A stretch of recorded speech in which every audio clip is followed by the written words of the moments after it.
नमस्कार मित्रांनो, तुम्ही पाहत आहात तुमचं आवडतं न्यूज चॅनल. आजची सर्वात मोठी आणि धक्कादायक बातमी.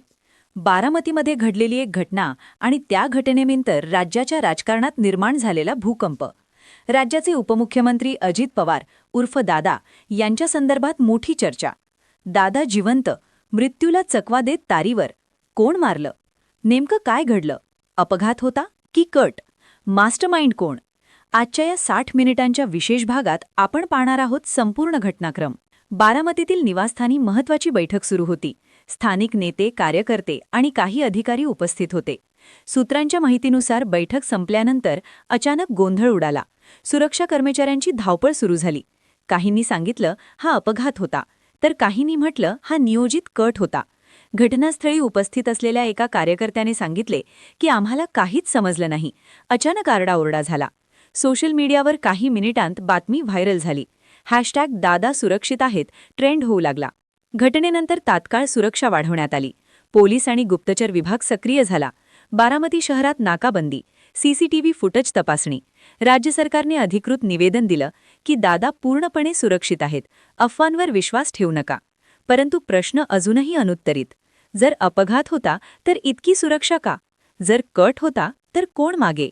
घटनेनंतर राज्यातील सर्वच पक्षांनी प्रतिक्रिया दिल्या. विरोधकांनी म्हटलं हा सुरक्षेचा मोठा हलगर्जीपणा आहे, तर समर्थकांनी सांगितलं दादांवर दबाव टाकण्याचा प्रयत्न आहे. राजकीय विश्लेषक सांगतात आगामी निवडणुका आणि बदलती समीकरणं यामुळे तणाव वाढला आहे. थंबनेलमध्ये विचारलेला मोठा प्रश्न मास्टरमाइंड कोण? 3 शक्यता चर्चेत. राजकीय सूड, स्थानिक वाद, केवळ अपघात. अधिकृत तपास अहवाल येईपर्यंत कोणताही निष्कर्ष काढणे योग्य नाही, परंतु लोकांच्या मनात संशयाचं सावट आहे. घटनेनंतर दादांनी स्वतः माध्यमांसमोर येत सांगितलं मी पूर्णपणे सुरक्षित आहे. जनतेच्या आशीर्वादामुळे मी वाचलो आणि जर कोणी कट रचला असेल तर त्याला सोडणार नाही. या वक्तव्यामुळे समर्थकांमध्ये उत्साह आणि विरोधकांमध्ये खळबळ. नमस्कार मित्रांनो, पार्ट 1 मध्ये आपण पाहिलं की बारामतीतील बैठकीनंतर अचानक गोंधळ उडाला. आता पाहूया घटनास्थळाचा सखोल तपास.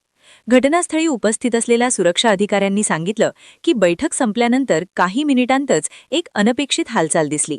सीसीटीव्ही फुटेजमध्ये काही संशयास्पद हालचाली आढळल्या असल्याची चर्चा, परंतु अधिकृतरित्या कोणतीही पुष्टी अद्याप नाही. स्थानिक पोलिसांनी परिसर सील केला. फॉरेन्सिक टीमला बोलवण्यात आलं. मोबाईल लोकेशन, कॉल रेकॉर्ड्स, प्रवेश नोंद सर्व तपासलं जात आहे. प्रश्न मात्र तोच, हा फक्त योगायोग होता का पूर्वनियोजित डाव? घटनेनंतर राज्यभरात राजकीय वातावरण तापलं आहे. विरोधी पक्षांनी सरकारवर टीका करत म्हटलं जर उपमुख्यमंत्र्यांचीही सुरक्षा धोक्यात असेल तर सामान्य नागरिकांचं काय?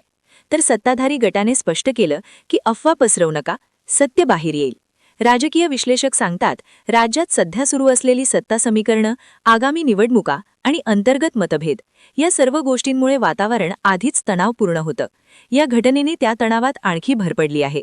घटनेनंतर काही मिनिटांतच सोशल मीडियावर विविध हॅशटॅग ट्रेंड होऊ लागले. काहींनी हा राजकीय कट असल्याचा दावा केला, तर काहींनी याला केवळ अपघात म्हटलं. व्हॉट्सॲप, फेसबुक, यूट्यूब सर्वत्र चर्चा सुरू.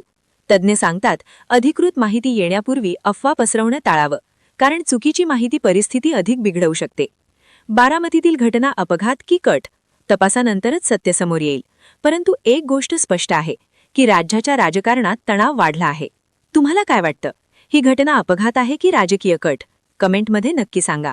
व्हिडिओ आवडला तर लाईक करा आणि चॅनलला सबस्क्राईब करायला विसरू नका. जय महाराष्ट्र.